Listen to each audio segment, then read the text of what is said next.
Hey everyone, welcome to this week's episode of Women Serve 2. Today we have Dr. Samantha Weeks with us.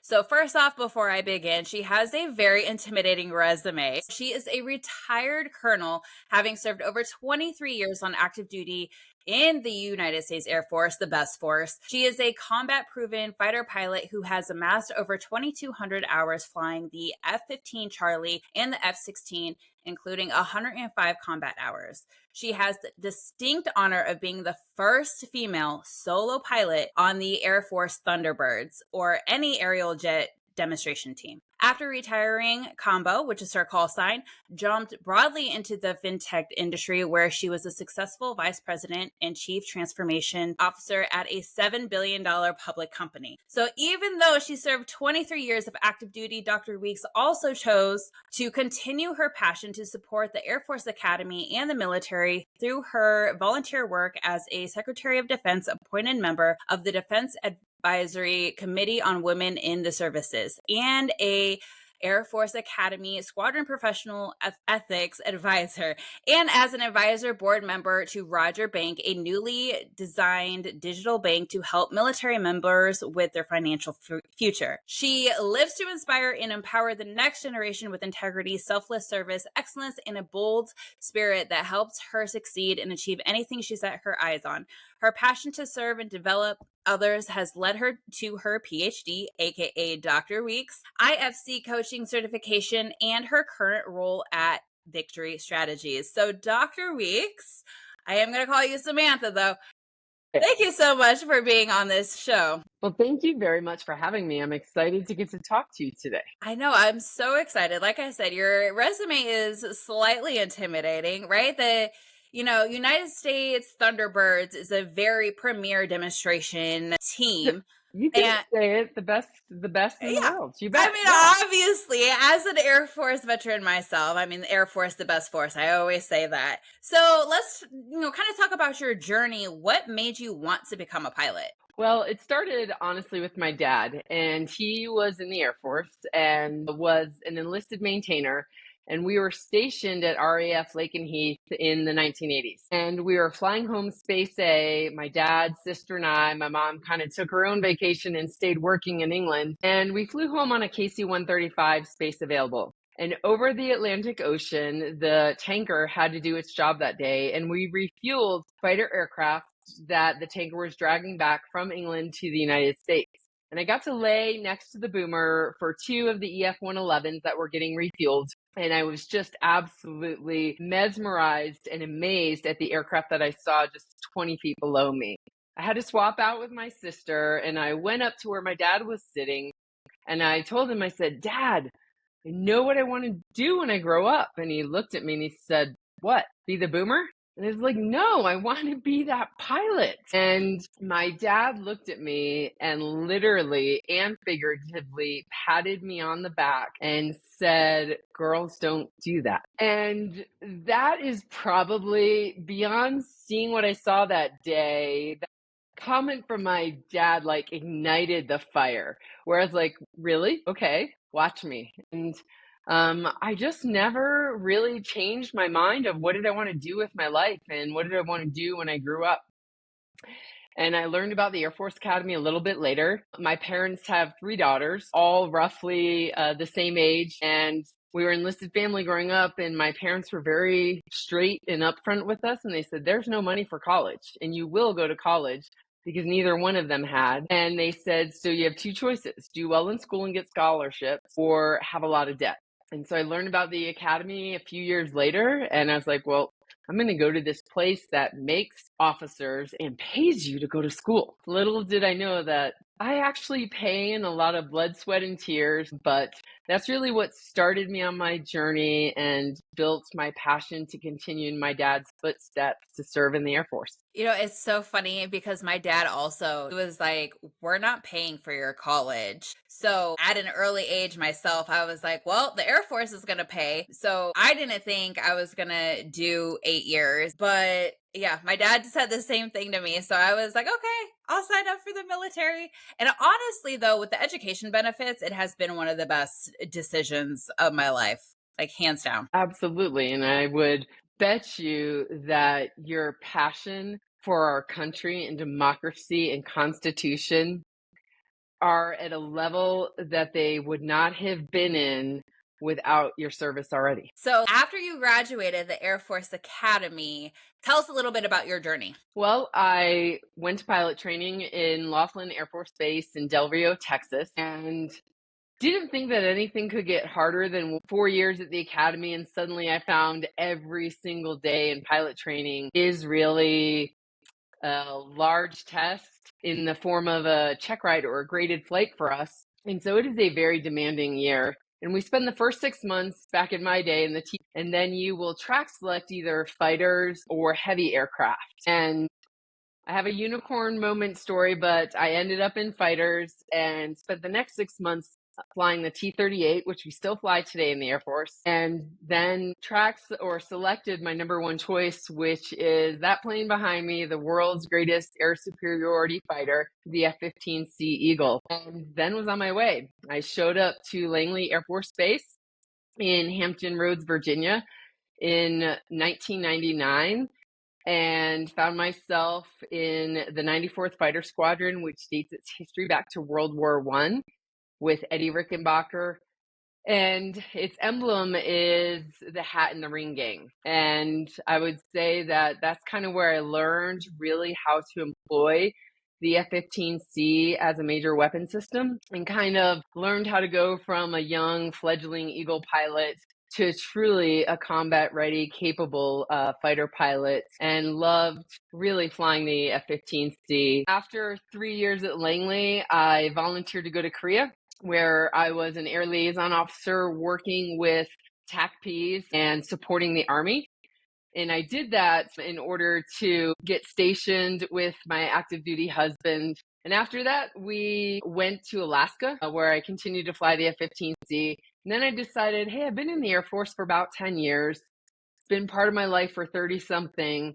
I want to give back. So I will just do this random little thing and I'll apply for the Thunderbirds. And so deeper story there, but got picked up and got to spend 2 years being a part of this amazing team going across our country. And for our year, getting to go across Europe and really showcase the pride and professionalism and precision of the Air Force to civilians, not just in our country, but really across the globe. So that's like my first 10 years in the Air Force. Did some school and staff, stayed in the F-16 after, and then got the opportunity and the privilege to command at the squadron, group, and wing level of the Air Force.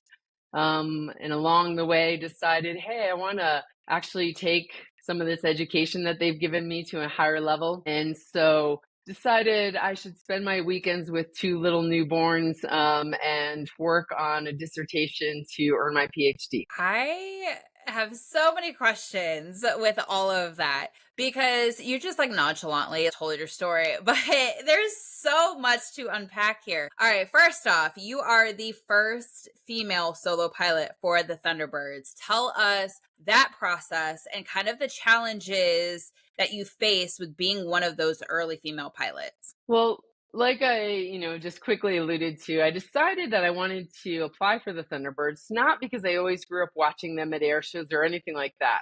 I grew up in England, so I actually watched the British Red Arrows more than I ever have any recollection of seeing the Air Force Thunderbirds or the Navy Blue Angels. But truly, everything that I'd ever gotten in my life was given to me because of my dad's service or the Air Force and now my service. And I wanted to give back. And I decided that I was going to apply.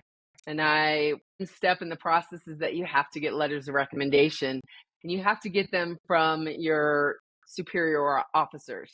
So one of these was an 06 in the wing. And I went to him and I said, sir, I want to apply for the Thunderbirds. And he told me, he goes, don't bother. It's like, there's no reason to. They just hired the first ever female pilot. They're not going to have two at the same time. There's no percentage of the Air Force that is 30% women. So you might as well just wait. And I kind of in the moment kind of thought back to a lesson that I learned at the Air Force Academy. And one time you say that my resume is intimidating, and I get that from paper, but hopefully you won't see that here. But I remember freshman year, I was extremely intimidated by a captain at the time, and I'm a young freshman cadet. And that intimidation kept me from even trying. I was like, there's no reason to even try because she kind of already told me the answer. And I still can reflect on that moment from 1993 and wonder what if, right? What if I had tried? Would I have succeeded or would I have failed? But the only thing I can tell you sitting here today is that I have the question of what if. So as my boss told me not to bother applying, that they already had a female, I kind of saw that flashback to 1993. And I did say the words to him. I said, sir, with all due respect, I'm going to throw my hat in the ring and I'm going to apply. If the Air Force doesn't want me, they'll tell me no. But I don't want to sit here and just wonder what if. And so I put in my application, and you do not interrupt a fighter pilot debrief. It is sacrosanct because that is where we do all of our learning. And we will fly for 30 minutes, but we will take 2 hours to go over every single detail of that flight to make sure that we can be even better tomorrow than we were today. And one day, I got interrupted in the debrief and they said, hey, Combo, there's a phone call for you at the ops desk. And you're kind of like, and why are we interrupting the debrief for that? And so I go out there and I pick up the phone, and it is the commander of Air Combat Command who is calling to let me know that I was selected for the Thunderbirds. So you kind of figure, yeah, 4-star probably gets to interrupt the debrief.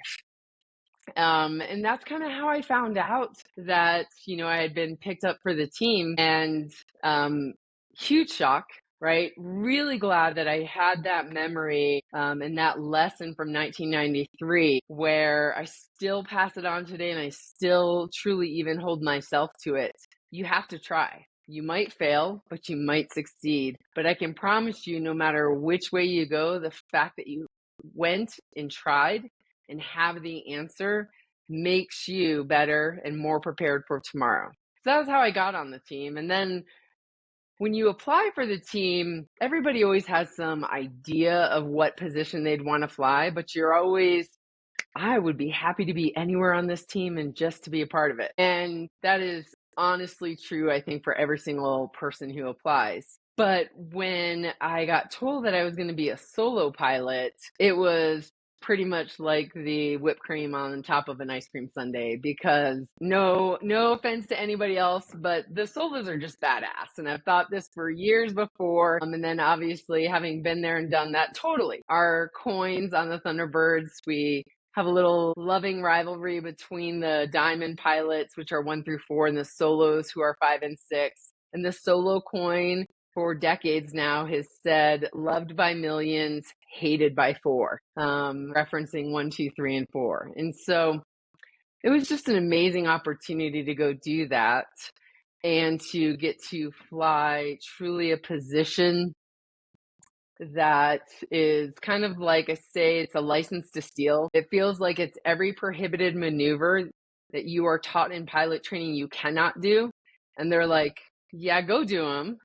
Do them faster, louder, and lower, and do them precise. And so definitely a challenge assignment and worth every single second of life during those 2.5 years. Yeah, if no one has ever seen the Thunderbirds in action, it is so badass because the planes, the aircraft get so close together. They're doing these maneuvers, and I'm intel by trade, and I've always wanted to work with the fighters, like, so bad. I got stuck with the drones, but I wanted to work. So I love the 15 and 16. Like, they were always like my favorite aircraft. So seeing them being able to do all of these maneuvers and just put on a show is just absolutely badass. So kind of talk about what the training was like. Well, the training, first I had to go down to Luke Air Force Base in Arizona and learn how to fly the F-16. Because here I am coming from a McDonnell Douglas Boeing product of an F-15C.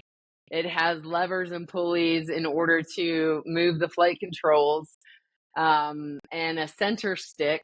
And now I'm going to go to kind of an electronic jet fly-by-wire with a side stick over here. So I had to obviously go learn the differences between the aircraft. And that wasn't really anything to do with the Thunderbirds. It's just the same basic training that every F-16 fighter pilot will go through down in Luke Air Force Base, or we're used to there. But then right after the team finishes their show season, which is just before Thanksgiving, they get Thanksgiving break, and then we jump into training season. And at the time, my upgrade program was a little bit over 100 rides in the period of post Thanksgiving through March, right? And so you take off a week for Thanksgiving, a week for Christmas, and you kind of are like, how are you putting 100 plus rides into those few weeks? Well, we fly twice a day, 4 days a week, and then we fly once on Friday. And so it's 9 sorties every single week. Typically, I would say a fighter pilot probably flies in their younger years 3 to 4 times a week. So you're doing double this.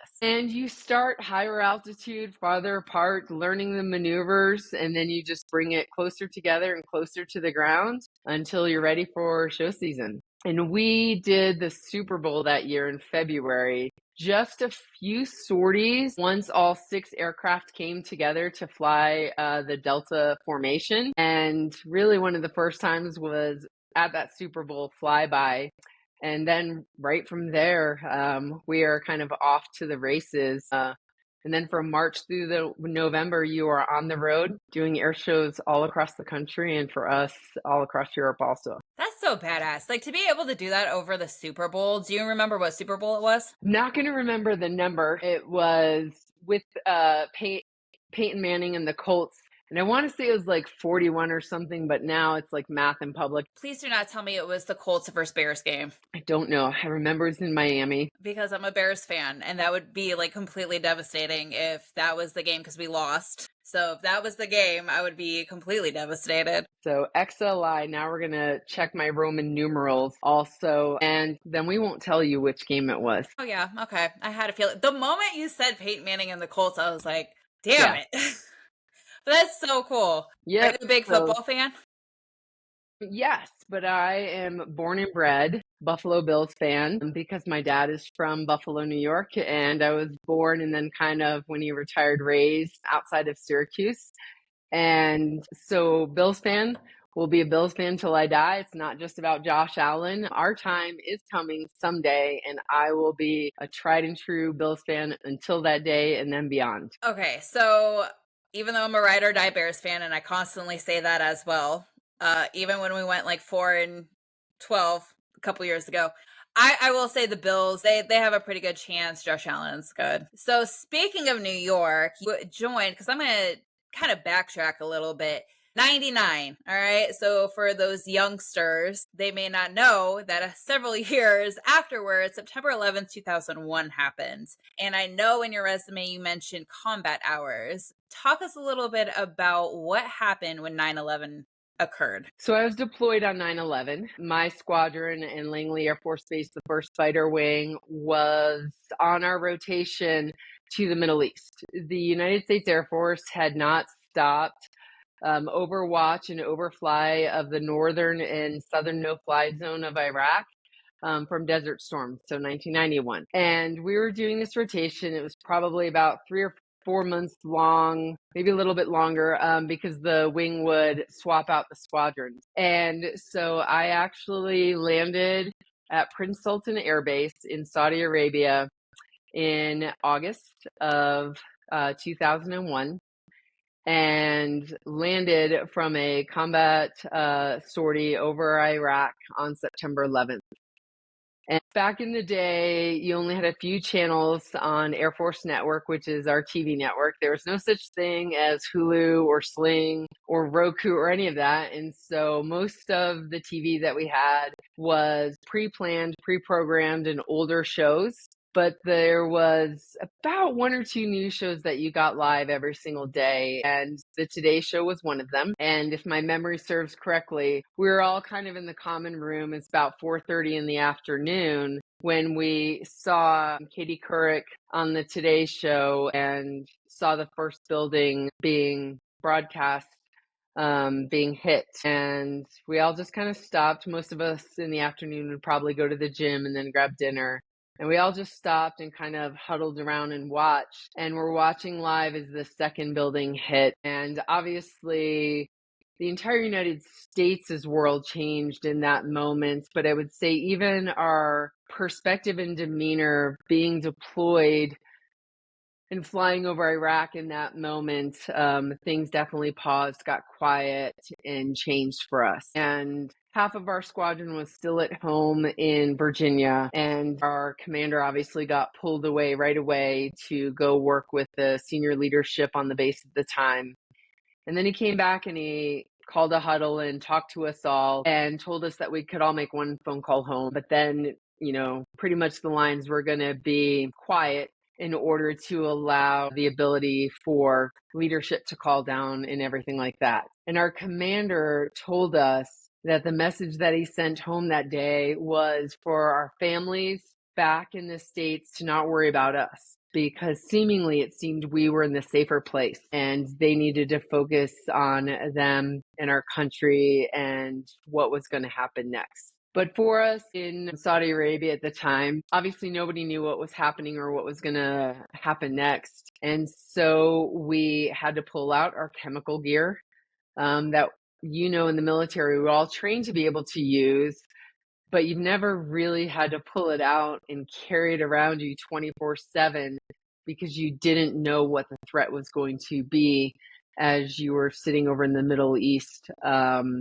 and everything. And then obviously we're still deployed when the first actions in Afghanistan happened in October of that year.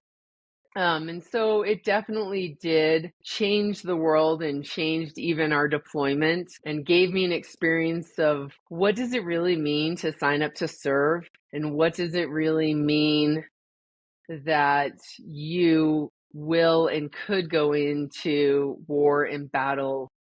Because when we're 18 or 22 and we sign up to serve, we may understand that, but I don't think we really understand it. And so it's a big shift in perspective, I think, for our country, our people, but definitely those of us that were serving at the time and others, right? Because my first sergeant was in New York City working in the financial district on that day, walked away from it all and joined the Air Force and retired just a few years ago after 20 years serving. So it changed a lot of us. I will say when September 11th happened, I was in 5th grade and I remember that day so specifically. And even though I'm only like 10 or 11, like I remember when that first plane hit, I was on my way to school, and then the second plane hit, and then the one in Pennsylvania, and then the Pentagon. And that moment for me was also kind of like I knew I wanted to join. And that's also why I decided to choose Intel, because it pissed me off so much that it happened on American soil. And I bleed red, white, and blue. So I was like, I'm going to make sure that this shit doesn't happen again on American soil. So that's actually why I chose Intel. But even at a young age, I just knew that moment, like joining the military is just bigger than myself. It absolutely is. So, how often were you deployed as a fighter pilot, and especially during that time? So I was deployed in 2000 to Operation Northern Watch, where we did the Northern No-Fly Zone out of Turkey, and then in 2001, Southern Watch. And then honestly, I went to Korea. And we don't really deploy when we are in Korea because of the Indo-Pacific theater and region. And then I spent 2 years Thunderbirds, a year in the Pentagon, a year at school, and then went back to Korea. So while I volunteered to go to Afghanistan in 2003 and volunteered to do a year in Iraq in 2009, I did not get the opportunity to go serve in Operation Enduring Freedom or Operation Iraqi Freedom. So those two deployments kind of over the northern and southern no-fly zone are where those combat hours, and they're a mixture of combat and combat support hours that are listed there. Yeah, when I first joined, I mean, obviously Afghanistan and Iraq were still popping off. I joined in 09, and one of our missions was to watch that northern Iraq border for the Kurds, essentially. And so, yes, I am very familiar with that mission and that area. Obviously I've been out for a while, and so I don't know if we're still up there, but Lord knows every single day we would go up to northern Iraq and just watch that border. Yep, absolutely. So we already talked about your fighter experience, but you also were a commander.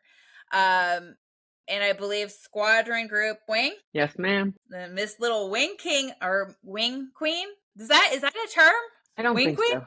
I think it was still the wing king, and king can be neutral, I guess.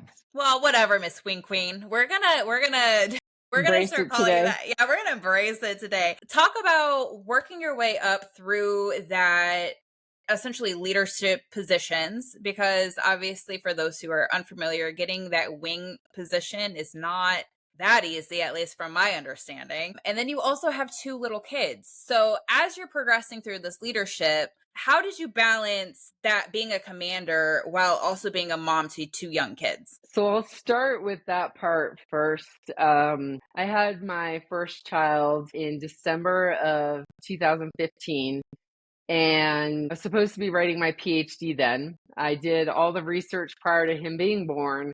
And then that second half of the year, I was supposed to be writing, but somehow probably spend a little bit more time just being a mom, which is great and amazing and awesome and wonderful to have so much time to be able to give to him as a newborn.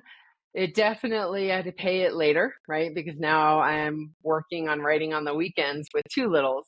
But I would say that I took group command at Nellis Air Force Base in August of 2016. So my son is 9 months old, and my job there was to be in charge of the Air Force aggressors. And when we think of the Air Force aggressors, we usually think of the bad guy planes, but we have evolved as the world has. And so there were two squadrons of cyber aggressors, two squadrons of space aggressors, one flying squadron, one air defense squadron, which is simulating the surface to air missiles that will fly against planes, and then a support squadron to bring it all together. And so there's, math in public.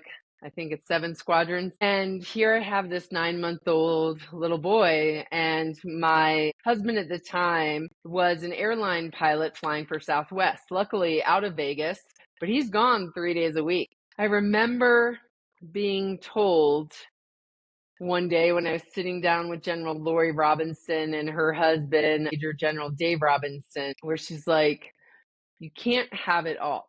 And I remember Dave looking at her and being like, what do you mean you can't have it all? You've had it all.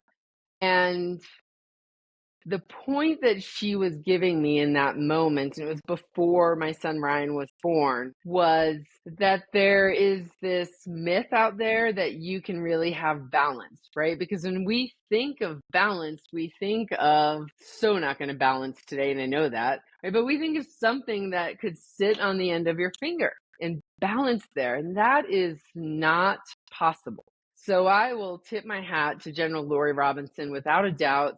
We cannot balance being a wife, a mom, an officer, commander, a sister, a daughter, a friend, and whatever else we describe ourselves as, because there is a give and a take of all of those things. And so I've heard some people call it harmony and tension. And the reality is there's a day where your kid or your marriage or your parents are going to require 70% of all that you are that day, which means you only have 30% to give to the workplace, right? And you might be able to go to that 120% for a few days, but you can't sustain it there. You will burn out. You will be running on empty. And just like a car without oil or gas, you will break down. And so we throw around the term balance, and I would just say that it's more of this give and the take. And the sooner that leaders can understand that, and especially women can really understand that, so we can stop trying to give 100% to all of those different things, we probably will be healthier and therefore even more capable to lead in all those different facets of our life. Because I would say that being a commander with a young, less than 1-year-old child had its challenges, right? We fly red flags about 7 times a year, and we do day flights and we do night flights. And you talk about being the wing king or the wing queen. The lead aggressor is called the chairman because we're the bad guys. And one of my younger officers one day called me chairman because I'm not a man, I'm the chairman. And that, without a doubt, stuck that I became the chairman. And I found myself suddenly pregnant with my second 5 months into this command in January of 2017 during a night red flag. And so my job is really from about 6 p.m. to 3 a.m. And here you are in your first trimester with a 1-year-old at home, still trying to go through your quals and become the credible aggressor leader with all those other things. It takes a village. If you don't have one, you got to kind of buy one. And it is definitely give and a take, and you have to find your way to recharge. And I can say that I share all of this because I had no clue how to recharge and tried to do it all and found myself way past the refuel now that your car shows you.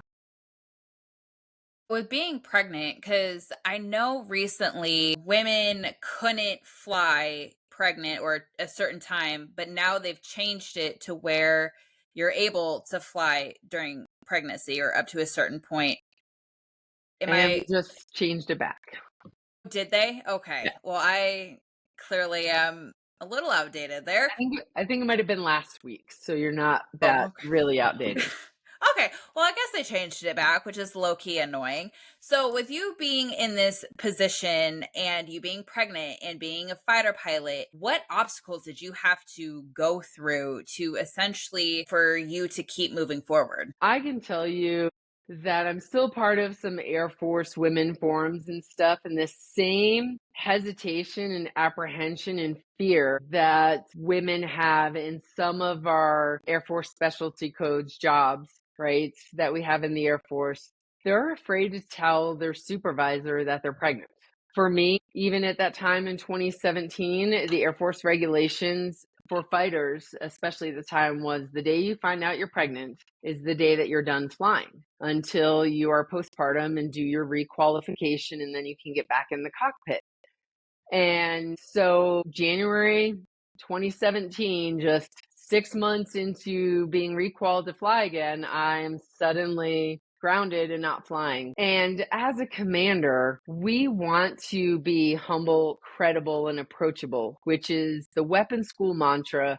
But I learned that when I was stationed at Nellis as a Thunderbird, and it is truly the foundational aspects that I think every good leader needs to be. And to be credible as an aggressor, we have our own upgrade program, but I'm also a pilot. So I want to do that. And I couldn't. So I poured myself into obviously learning about the space squadrons and the cyber squadrons and doing our support squadron stuff, which is this chairman program and upgrade. And I did probably more than I'd ever seen from others because I still wanted to get as much learning as I could from the flying side, even though I wasn't in the cockpit. So I would go to the brief with the pilots, then I would go watch the live fly and listen to the communications over the radios, and then go in the debrief with those same pilots and make sure that I garnered as much learning and provided as much of my lessons to their execution as I possibly could from sitting on the sideline.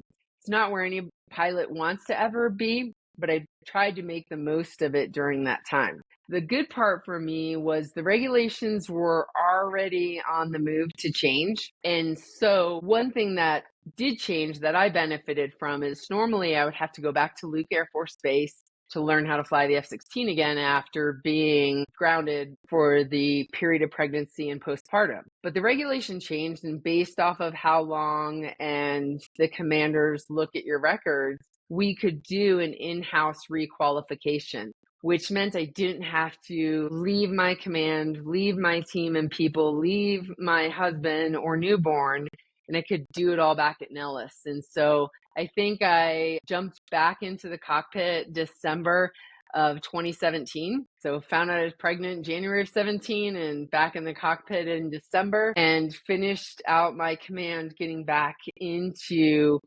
my F-16 and getting to fly the mission and the role, not just sitting down on the ground.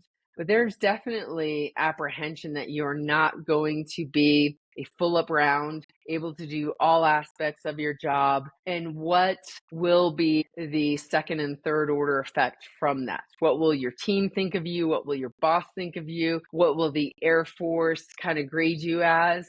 And how will this hurt your career? And to not acknowledge the fact that women contemplate how having children will impact their military career would be a disservice to the realities that women go through wearing our uniform. Yeah, I'm glad that they changed the regulation so that you could do it in-house, because I feel like it's almost a waste of manpower and time and money to essentially, how to fly it.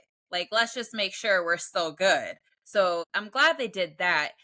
What is your honest opinion, like expert opinion? Because I honestly thought we were progressing where women who were pregnant could still fly, for them taking that back. And I'll say, I'm not going to get the year exactly right, but I think it was in 2020 where at the time there was a grassroots effort in the Air Force with a women's initiative team that got pushed through, and not pushed like in a bad sense, but obviously we're a bureaucracy. So from concept to implementation can be an arduous process.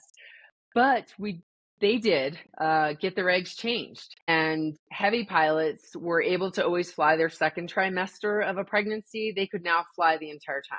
And for women fighter pilots, you could also fly a lot of your pregnancy depending on your health and your doctor's recommendation. And you can look back over the last 4 years, and there were many articles and pictures that were across the internet of women in flight suits, obviously in their second or start of the third trimester, doing their job and doing it pregnant. And it was a huge step forward, in my opinion, for women to serve in their full capacity, regardless of being pregnant, right? And it was a choice. So it wasn't that somebody said, you're pregnant and you still will go fly. It had to be understanding you, your body, with your doctor's input. And I do think that was a great maturation process for the Air Force. And I am saddened to see a little bit of a retrograde where, that policy right now has been kind of reverted. But I'm hopeful that this is just the Air Force working within the authorities that are passed down from the Secretary of Defense, and we'll work all of this out, right? Because women have proven able and capable to do this. And so I hope this is just a blip, and we'll continue to grow and evolve our service to be ready for whatever might be needed tomorrow. I still appreciate the women who were in the women's initiative team. I've had several of the members as guests, and then they've done amazing work. And it saddens me that it's not a thing right now, but I know they're still pushing forward with trying to change regulations that benefit women, because the military never kept the woman in mind. And just putting out those regulations, like you said, being able to serve in our full capacity, those are things that it was never created to be, but let's show the world that yes, we could do it. And I always respected everyone who has put forward effort in the women's initiative team. They did such amazing work. And even with the parental leave, with the fathers being able to get time off after having a baby, like the women's initiative team was the one that pushed that. And it saddens me that it just got dismembered as of right now. Yeah. And the good part is the initiative of that group forming and making a difference was really self-initiated in grassroots. And you cannot snuff out people's passion to go do good things and great things. And the women's initiative team, I wish maybe if I could, that it had a different name, right? Because it wasn't about women, right? The women's initiative team was about warfighting and lethality, and ensuring that this roughly 20% of our all volunteer force in the Air Force could and would be able to execute to their fullest potential. And that is without a doubt near and dear to my heart from my first combat sortie. we go out over northern Iraq and the guys are like, do you have a piddle pack? And I'm like, what am I going to do with this thing? Right. And so you're like, how do I go to the bathroom in the plane? Nobody could talk to me. Nobody knew anything about it. Nobody even wanted to talk about it because you're like, girls, bathroom, plane, dude here, go away. And the grassroots actions that had to be done for that to figure out what do we do, how do we do it, and then how do we get the Air Force to understand and buy it is still ongoing today. And we started this in 2000, right? And I wouldn't have been able to come up with any solution or any accommodation to some of our gear and equipment without a lot of men on that team to help me day in and day out to find it. And the women's initiative team, as you and I know, is not just women, right? We have great, great men who are part of it, who see the point and the purpose to understand that women have some different challenges serving in the Air Force, or nobody's really thought of what gear does a woman need that's a little bit different than the gear that a man needs. And it's time to embrace this because we are an all volunteer force and have been since the end of Vietnam. And we need everybody who wants to serve and is able to serve to be able to truly come in and serve and be their full human weapon system and to be as lethal and warfighting and capable as they can be.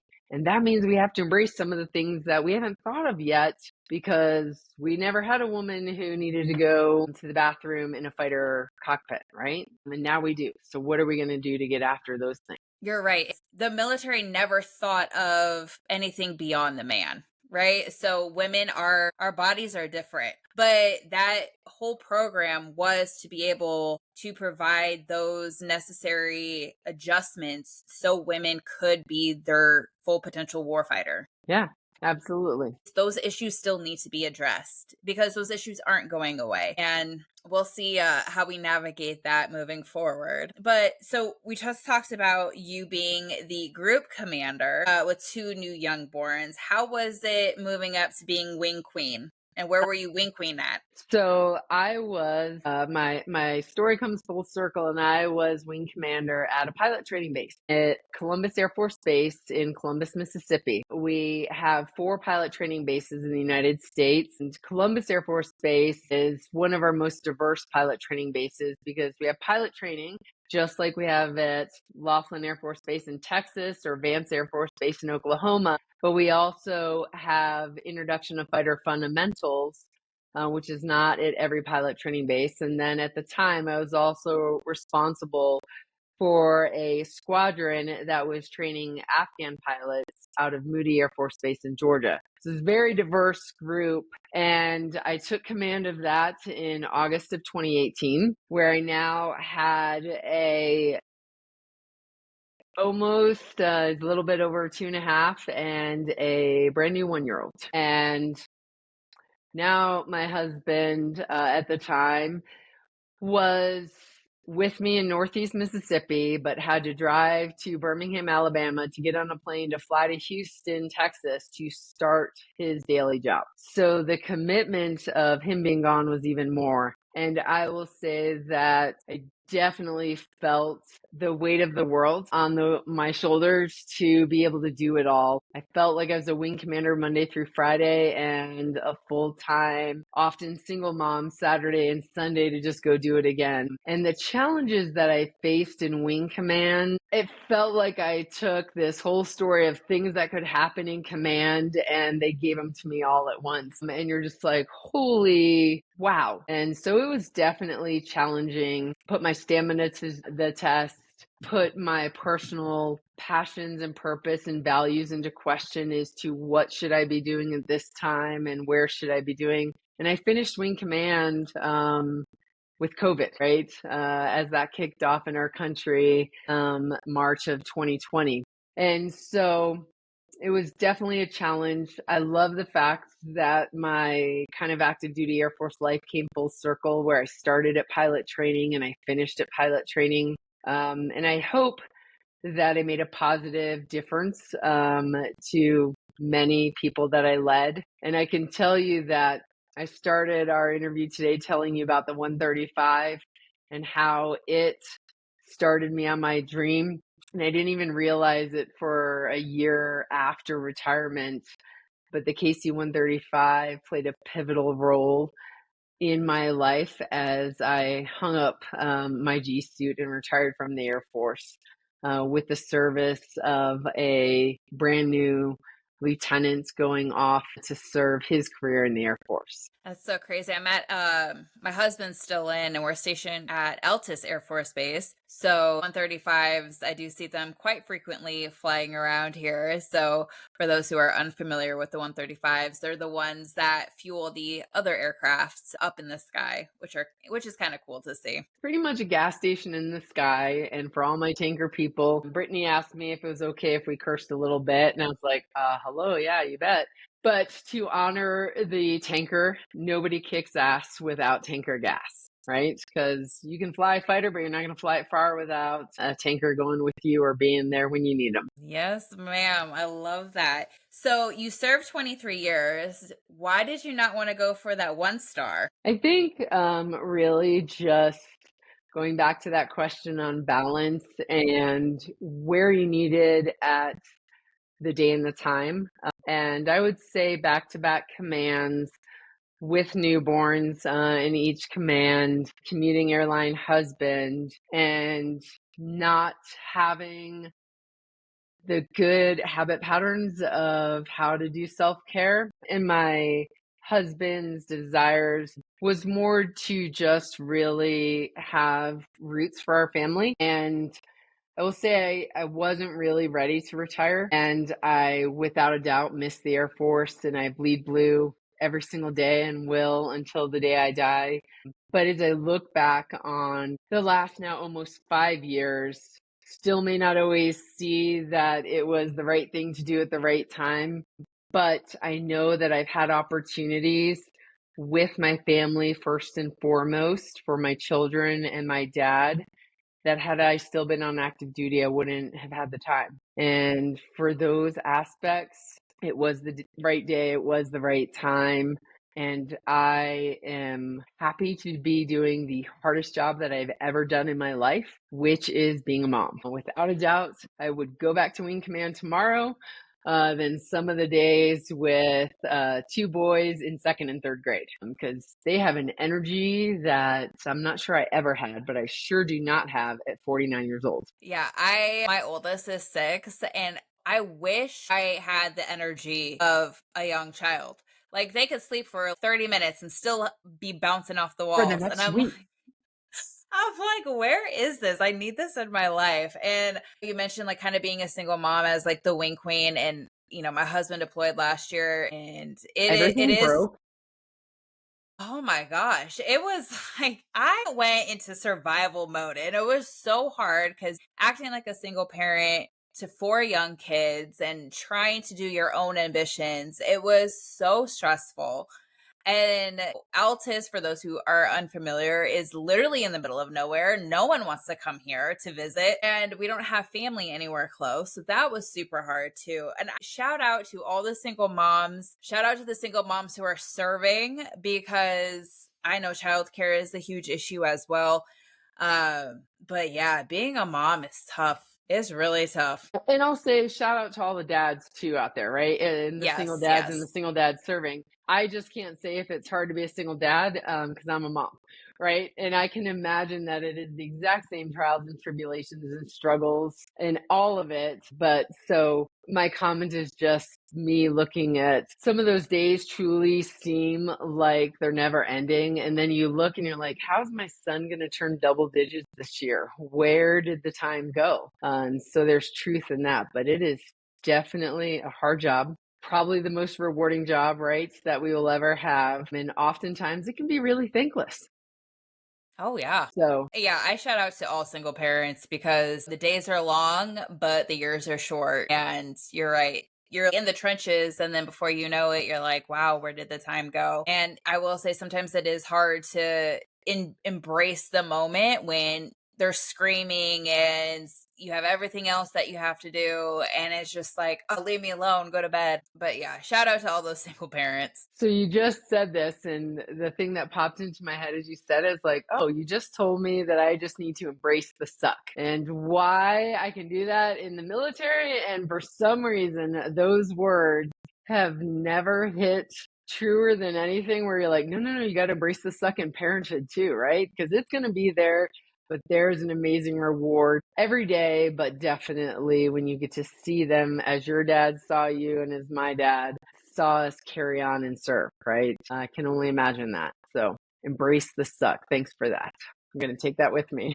So, how was your transition from active duty to civilian? Because you're still very active with essentially that military community. Yeah, I think, I retired in Colorado Springs. The winters are much better here than they are in upstate New York. And so I look out at the Air Force Academy, and truly, if I had gone to Syracuse, I don't think that I would have stayed focused on my dream and would have made it to becoming a fighter pilot. So I owe my career and my opportunities to the Air Force and to the structure that the Air Force Academy gave me that I needed. And so I still want to continue to serve. And what I found in transition, and again, my transition wasn't normal, right? Because I retired in May of 2020. There was an awkward, weird change of command, no retirement ceremony.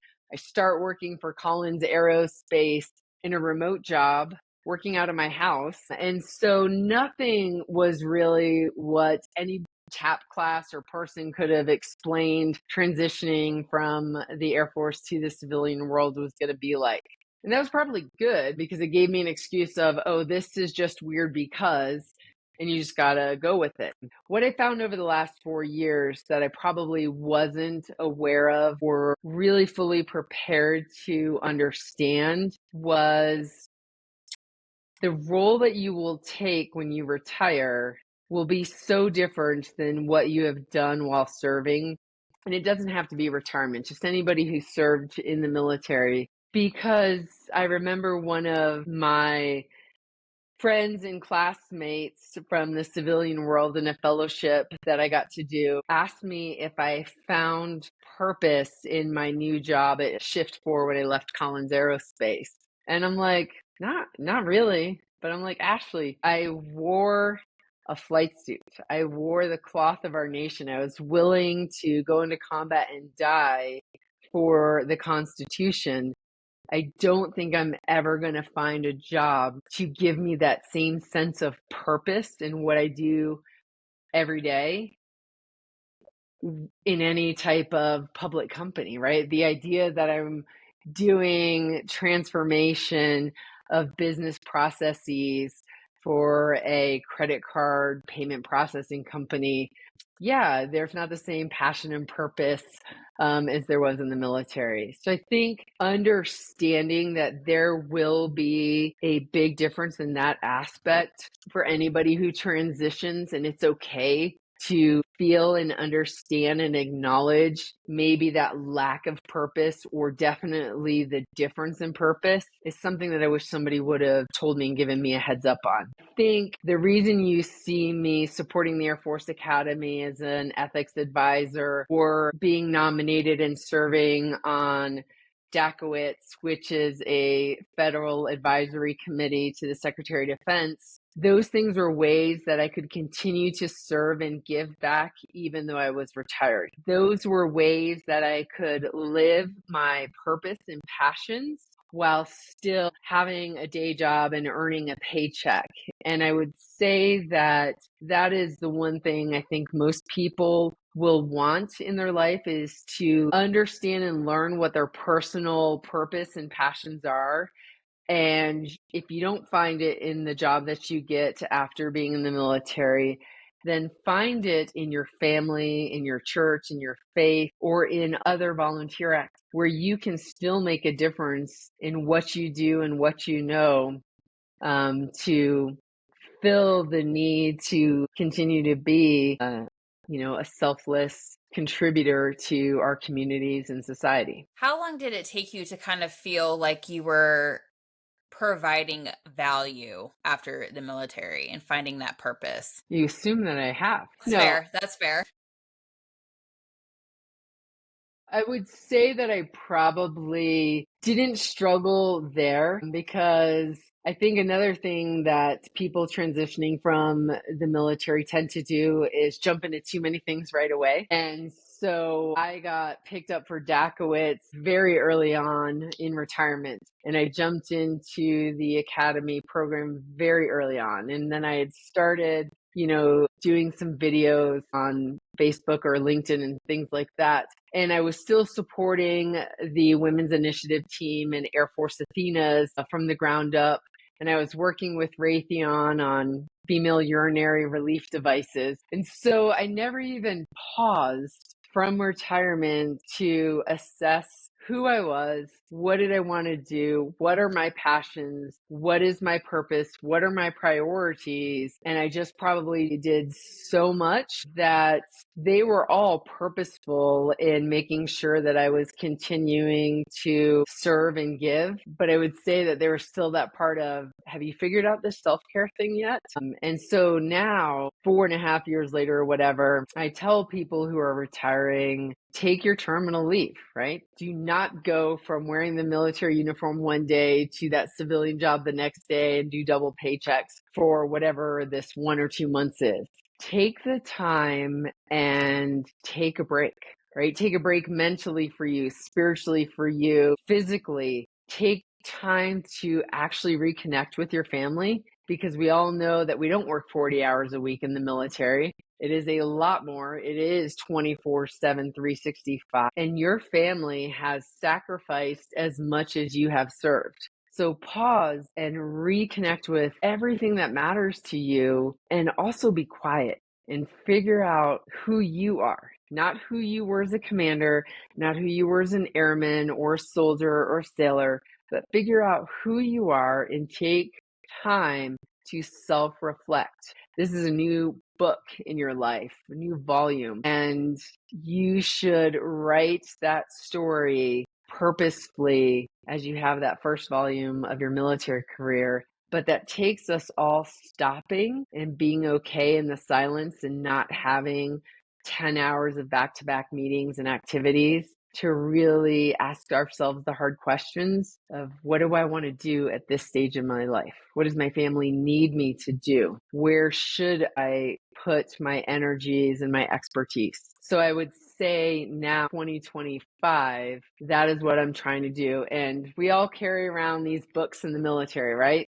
Maybe not this color, but in the last one that I had, I wrote on the cover, so it was a visible, in my face reminder every single day that I want to work at living, because I've spent so much of my life ultimately living to work. And now I want to flip that on its head, and I want to work at living and being fully present for my children, being fully present in engagements with people, focus on my friends and my family, and make sure that the energy that I'm expending is for what ultimately refills and refuels me. And that's why we're here tonight. I love that. And I think you hit on so many good points, because I know a lot of people struggle with going from the military into the civilian world, because TAPS really doesn't prepare you very well. They're like, hey, here, build a resume. And for me, when I transitioned out, it was like a loss of identity. I was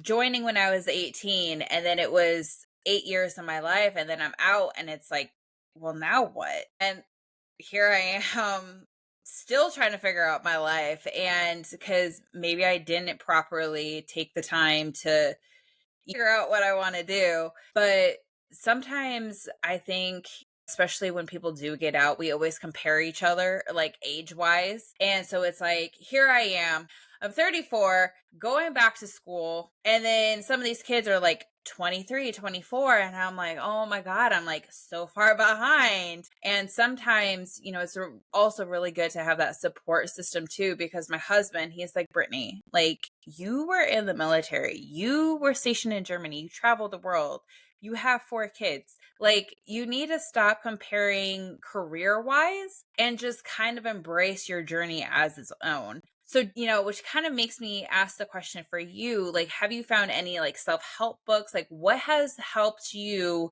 to embrace this self-care journey? I would say that I agree that leaders should be readers. And I only have 2 kids, and I had to stop because I was like, who has the energy for this? So the fact that you have 4, like, how do you do it? Girl, I double up on everything. I don't read. I do Audible.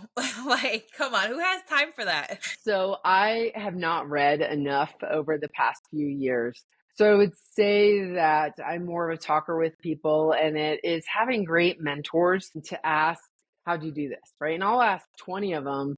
I don't have 20 mentors, but I'll ask 20 people, right? What do you think? What did you do? How did you do it? And then my few mentors that I do have are like, you ask me what I should go do, I give you advice, and then you don't ever take it, which is probably a little bit true. Self-help books or just books in general. I have a few, right? I, without a doubt, got started back in 2010 or 2011 with Simon Sinek and Start With Why. And that, without a doubt, it's on my bookshelf, and it's one of those things that really makes me think, and that I would tell people, you have to go find your own why. And I asked Lori Robinson, who I randomly discovered was in the book. I'm like, you're in the book. Like, how are you in the book? But I asked her, I'm like, is my why to walk into a brick wall?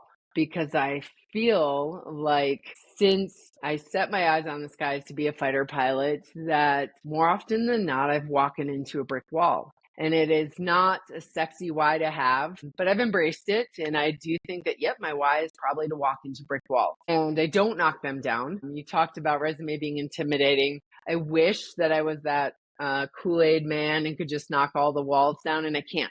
But what I have found and what I hope is that I've made it easier for 1 or 2 of those bricks to fall out, for anybody who's following me to walk into that wall and knock it down or knock more of a hole into it for others to follow. And so I would say, especially as women, the journey of not comparing, not thinking that you're doing enough, that you're not good enough, is probably part of maturation, and why so many women say that, like, your fees are so freeing, because you really are to the point where you're like, I don't give an F about any of this. I only have the energy. Maybe we all burned out and then we see it.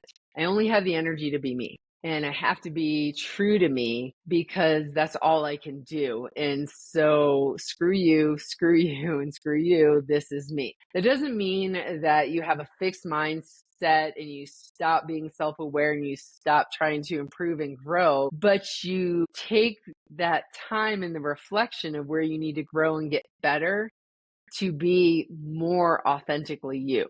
I would also say, all of Simon's books, Brene Brown, without a doubt, has been impactful. Amy Edmondson and Psychological Safety in the Fearless Organization definitely jumps to mind. A great leadership book that is easy to read and engaging to read is Legacy, about the All Blacks Rugby Club from New Zealand. Most recently, I did buy a book and I started reading a hard copy because I'm not an Audible person. I think my ADHD wants to focus, and I want a hardcover book that I can flip pages and write notes in. And now I'm just put on the spot to go, what was the name of it? So give me a second. It's called Let Them, is the name of the book. I'm listening to it right now by Mel Robbins. Yes. And without a doubt, Mel Robbins' story and journey is so relatable to so many people, and the simplicity with which she shares her lessons and message speaks to me. And so I'd say, to your point about comparison, so far her book of Let Them is a great book to just help you think about where you want to spend your energy, how you want to spend it. And I think truly the utility of spending your energy to compare to somebody else or to even just try to serve to make somebody else happy, to like you or want you or respect you. So in her words, let them. It's actually on Audible. She actually reads the book, and it is one that I'm currently listening to. And it is so good, and it's almost so freeing because, you always, especially now with social media, you're always constantly, well, I don't know about you, but I am like sometimes always checking to see like how many likes am I getting? Is this going viral? Especially with like promoting the podcast, what's working, what's not. And I'm always like constantly doing it. And I'm like, well, why do people are unfollowing me or just like want to be dicks? Because I got some negative comments on from men about women being in the service. So it would piss me off. And I was like, why is this getting to me? And then so that book is freeing because it's like, let them have their opinion. And it's a two-part thing, is how she says it, is let them, but then follow up with let me. And so you let them have their own opinion, do what they say, but then let you figure out how you're going to respond and progress forward. So far, it's a really great book. And if you have to respond, right? Yes, that And so too. I'll add that I'm not to that point in the book yet, but if you have to respond, I got this tattoo on my wrist many years ago, and it's patience.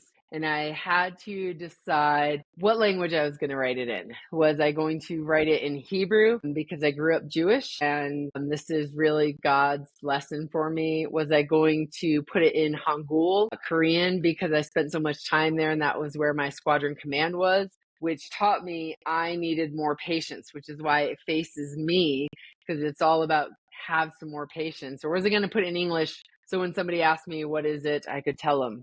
And what I've learned over the last 2 years is the meaning of this patience isn't even the Webster Dictionary one, but it means sometimes I don't have to respond. I don't have to engage. There are some people in this world that data, fact, truth, research, you are not going to change their mind. And as a good instructor, fighter, pilot, I've been taught, like, if I can't get you to understand how to do this in this direction and this technique, then I need to pivot and I need to come from this angle and teach you maybe this way or that way. And a good instructor will keep trying different ways until you see the light bulb turn on with the student. And I would take that in many other facets of my life, where if you could just get somebody to see the fact, the truth, the justice, that you would change their mind. And if they couldn't understand it from this direction, then rethink your message, pivot it, and try to tell them in a different manner, whether visually, auditorily, pictorially, use different facts, whatever it might be. You can find a way to get that light bulb to turn on also.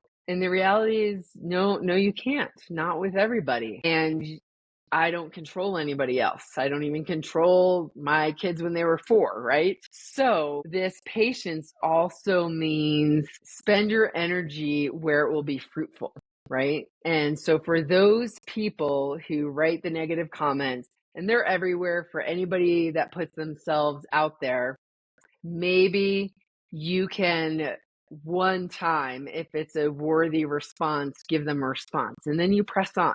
I spent all of February and March honoring African Americans and women, mostly in the military, to keep the purpose of Women's History Month and Black History Month in our society. And one of the last posts that I did for Women's History Month was with Nora O'Donnell from CBS, I think in 2023, where she had 4 female general officer or flag officers together from the Coast Guard, Air Force, Army, and Navy. And 2 of those females have retired in 2025, and the other 2 were relieved of their positions while continuing to serve in the military. And this gentleman posted something on that post about how these women had so many medals and ribbons on their chest, and quoted something about Grant and I think Eisenhower, how less is really more. And what could these women be trying to over communicate or over inflate or over demonstrate and show? And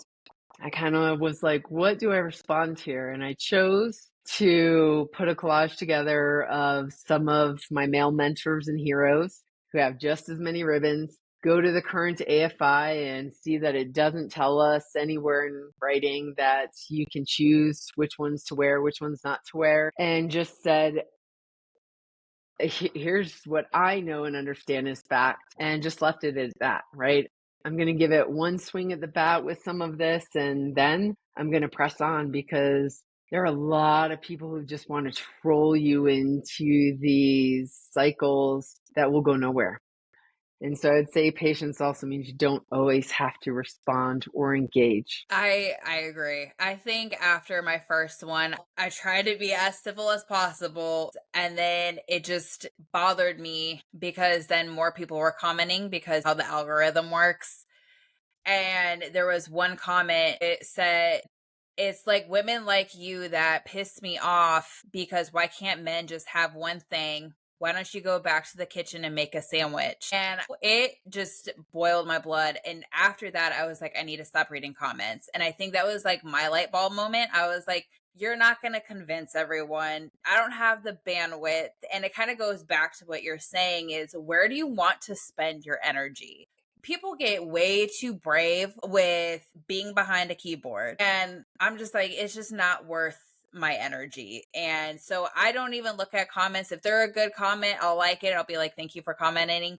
But yeah, I stop engaging with any of the negative ones because it is too much. So going back to kind of what you said, wrapping that up with a little pretty little bow, is you got to figure out where you want to spend that energy and if it's worth it. Yep. And at the end of the day, the Air Force, the military, the world will move on without you.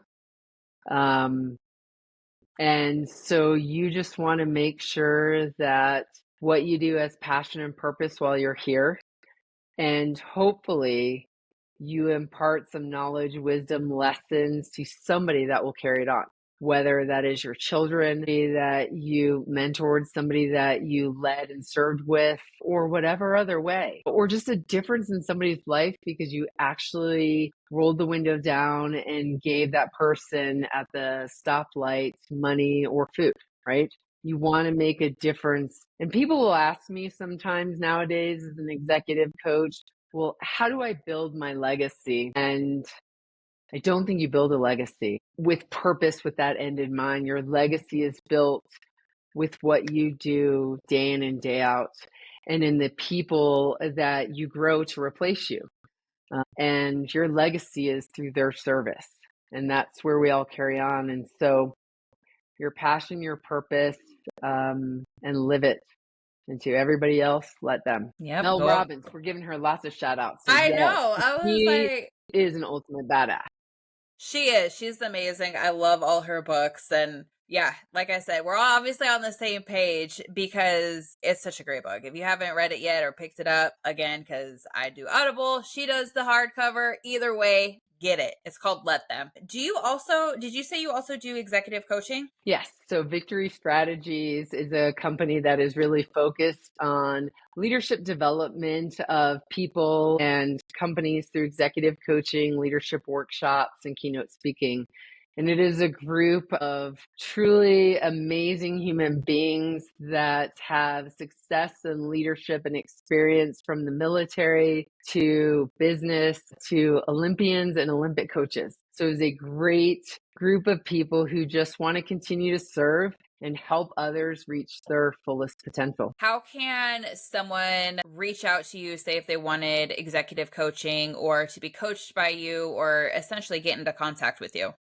Well, get into contact with me. Go to drsamanthaweeks.com and send me an email. For Victory Strategies and executive coaching, go to victorystrategies.com.